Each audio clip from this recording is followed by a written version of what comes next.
Teenage Mutant Hero Turtles, because of Britain's stringent anti-ninja laws of the time, because some kid managed to take his eye out with a pair of homemade nunchucks or something. This sort of thing never really worked on the Commodore 64. This is a decent enough stab, but you know, you hit the sprite limit too quickly, so everyone ends up tiny. There's a very blatant limit to the number of characters on screen at any particular time. You've also only got a one-button joystick, which doesn't help matters. The controls in this aren't very responsive either. And once the music cuts out, the sound gets very thin.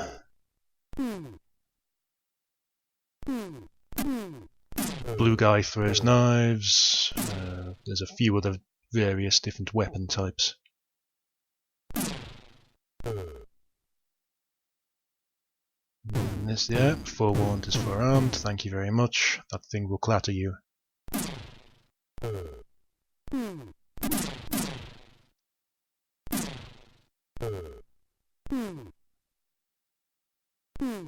This guy with a long stick, he's a tremendous pain.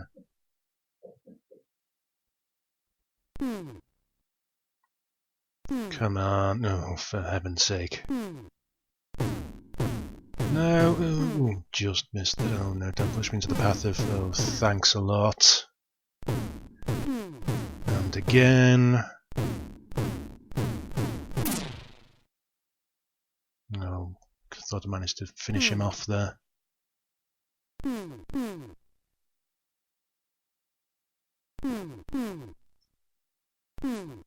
Oh, come on. Thank you, finally.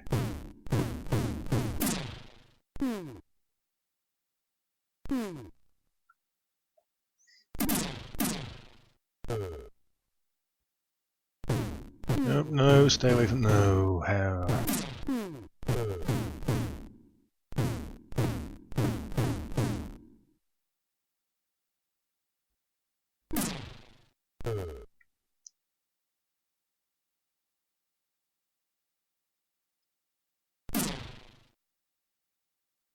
Yeah, I'm not really aware of any sort of genuinely decent attempt at doing this sort of thing on the Commodore 64. This actually got quite decent write-ups at the time. But yeah, the main problem is the controls are so flaky, and this jumping is especially kind of erratic.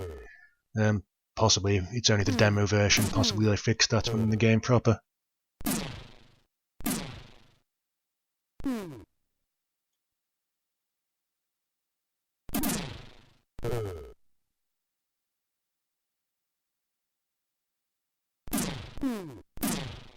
This is also surprisingly short. I mean, I know it's the first level and everything, but we're pretty much done with it. One of these days I'll pull that flying kick off. Today is not that day. Let's try and confuse them with this hopping maneuver. Oh, no, dead. Hey! There we go, finally managed to pull it off.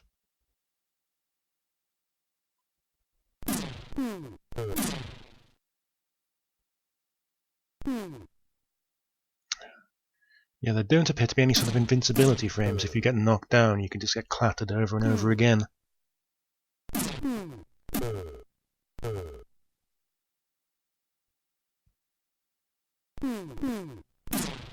The controls are also strangely unresponsive when it comes to flat-out turning round, allowing me to get repeatedly kicked in the back over and over again.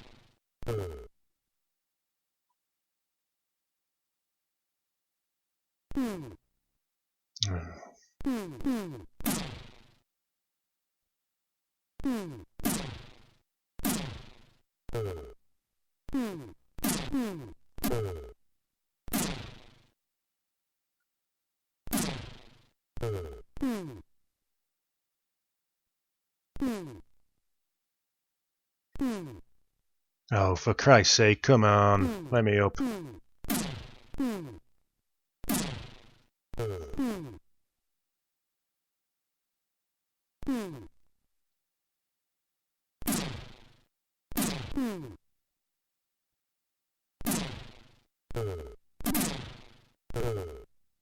Hey, finally the bosses. Some sort of strange nurse robot things? Oh, yeah, they do that over and over again if you get into range with them. So the trick is just desperately jump around and try and fly and kick them to death so they can't fire those weird javelins at you or electrocute you.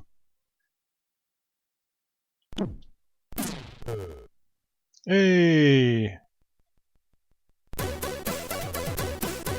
Quick, trademark everything that isn't nailed down.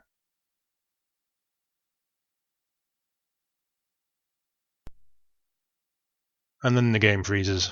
Oh well.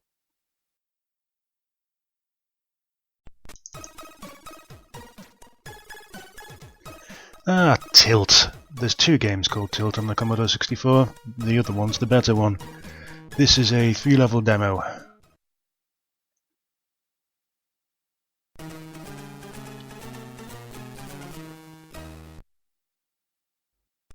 And it's just a fairly simple sliding block puzzle. You have to get to the ball to the end in the bottom right, and that's it.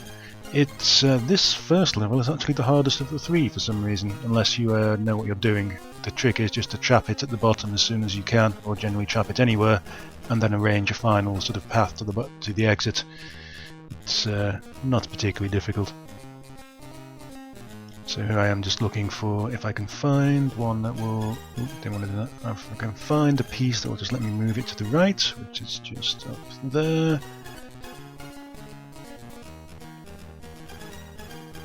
And there we go. Level complete.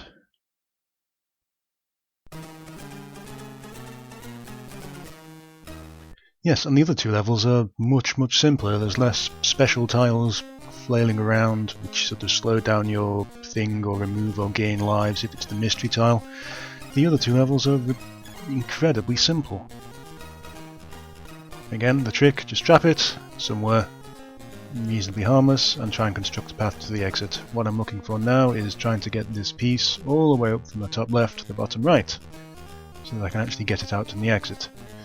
You may have noticed this is actually a fool's errand, as there is no one to actually move it up from the bottom. There's no one that allows me to enter from the left and exit to the right, move it up and exit to the right. So having dutifully moved this one all the way down, I then realise I have no way to actually get it out. So time for plan B. Once my brain is actually engaged as I try and think what to do, which is just not overcomplicate things like that and just construct a path straight to the exit.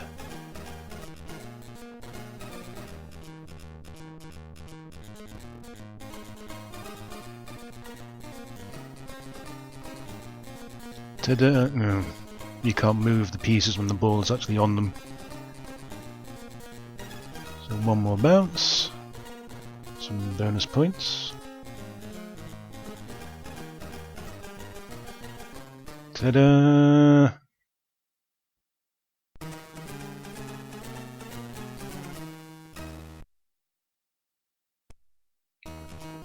So got to move quickly here, otherwise it'll hit the game-ending magnet. And again, it's been trapped. We can now do what the hell we want, which is again make a path straight to the exit.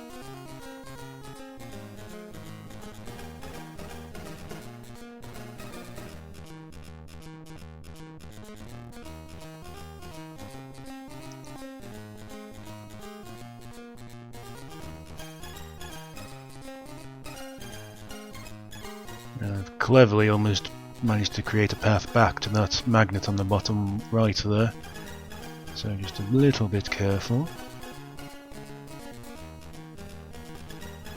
And there we go. Demo complete.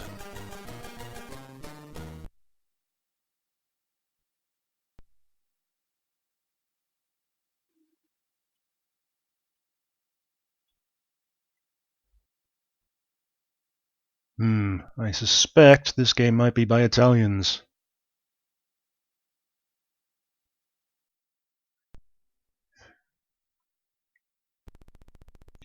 Well, so much for the demos, now for the full games.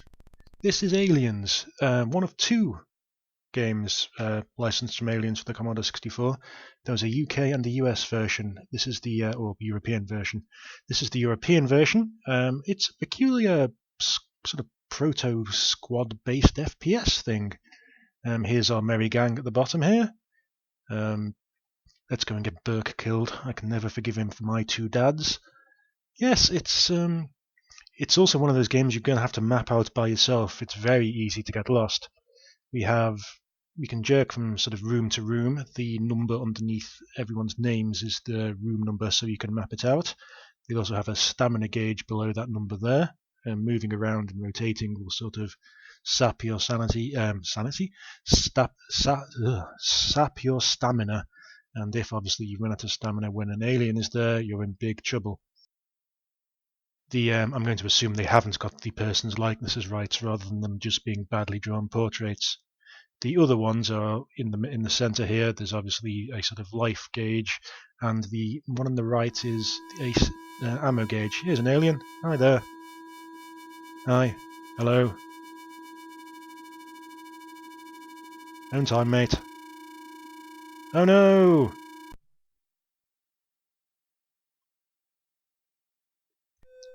You do have a limited amount of time to rescue your compatriots if they've been got at by the aliens. I don't think Vasquez is going to make this in time.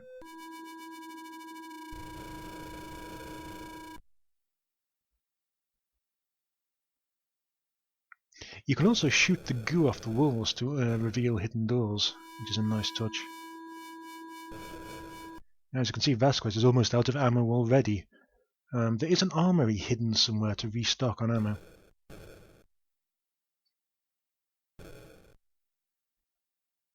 Burke status, dead.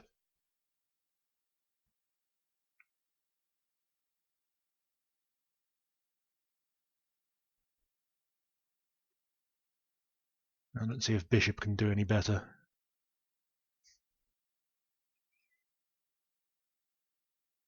Actually, this may be the armory, with all the guns on the wall, possibly. Some sort of compass would help matters enormously. I just cannot keep track of which room you're jerking to and from. Bishop's stamina is flashing.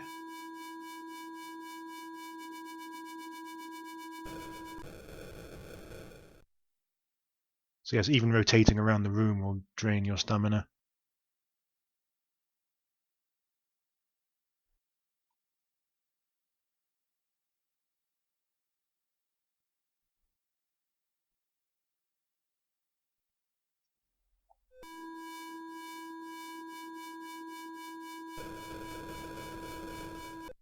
It does tell you when other members are under attack. There's a sort of the name comes up yellow and you do get an audio indication.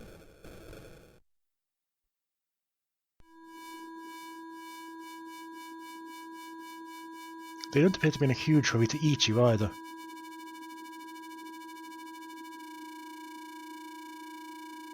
Oh no! Vasquez down.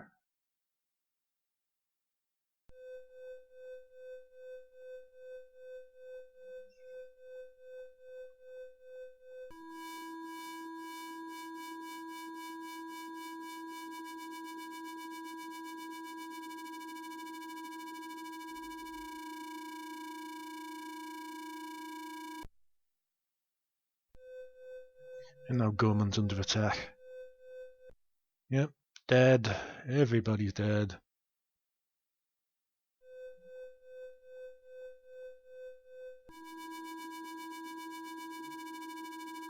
The aliens do have a sort of strange sauntering walk cycle as well.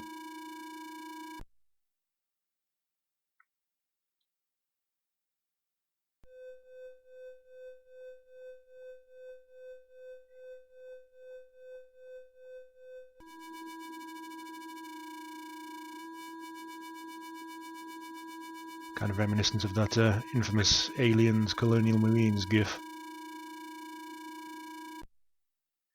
Right, let's see if we can finally kill this Ripley off.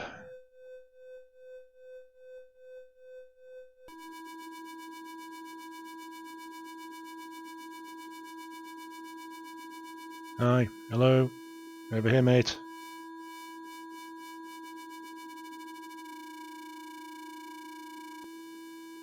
No rush.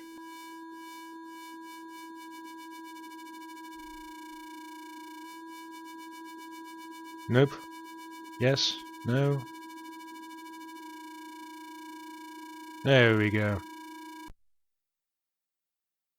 Oh, I have to wait for her theoretical rescue possibility despite the fact there's no one to rescue her with. Ah, your score. Terrible.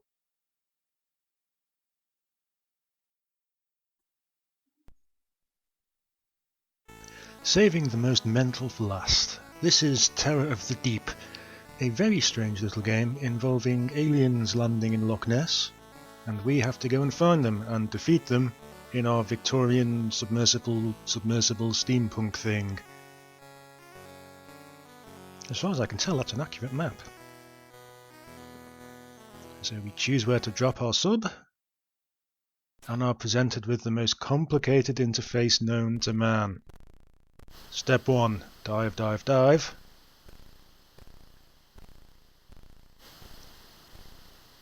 Step 2. Desperately pump the oxygen. And crank the generator to keep our electrics up and going. Now apparently the trick to this is the fish will swim away from where Nessie the alien is, but I never actually managed to pull it off at all and find it.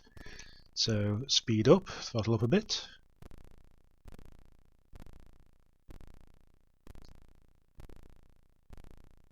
Oh, there's one of the aliens.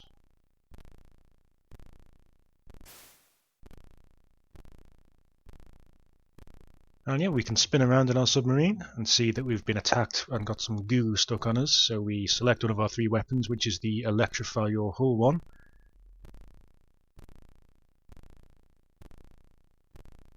And zap it away. I suppose the closest modern analogue to this would be the sort of Five Nights at Freddy's games. I've never played them, but it seemed... Oh, that's a nice touch. It actually tells you specifically in the game over screen how you died.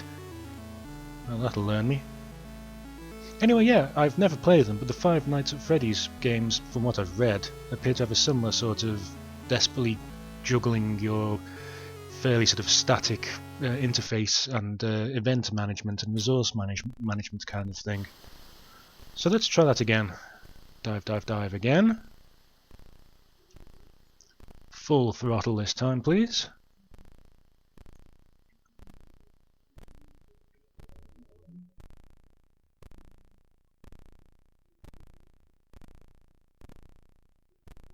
Okay, everything's clear so far. Oh no, we've been attacked by some sort of beastie. So we zap him, which of course chews through your electricity supply. But not as much as spinning around in your seat does for some reason.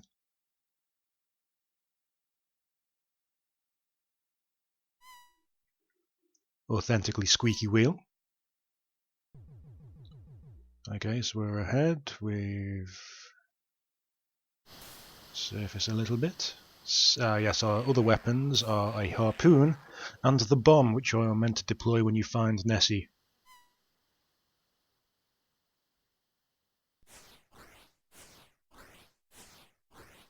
This interface is insane. It's a hello fish. It's just all powered by a 1-button joystick, so you're desperately flailing around between all of the different controls all of the time. Oh, did we? No, let's zap that away.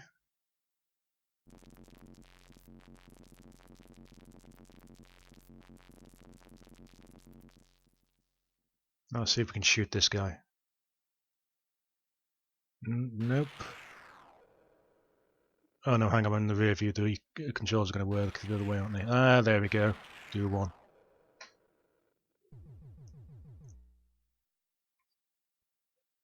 Oh no, zap. Thank you very much.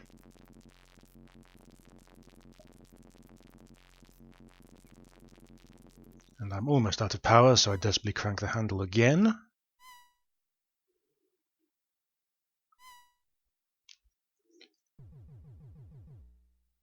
Everything seems reasonably clear. And if you and then I get bored, and you can detonate the bomb while you're still carrying it. Oh no, what a terrible accident.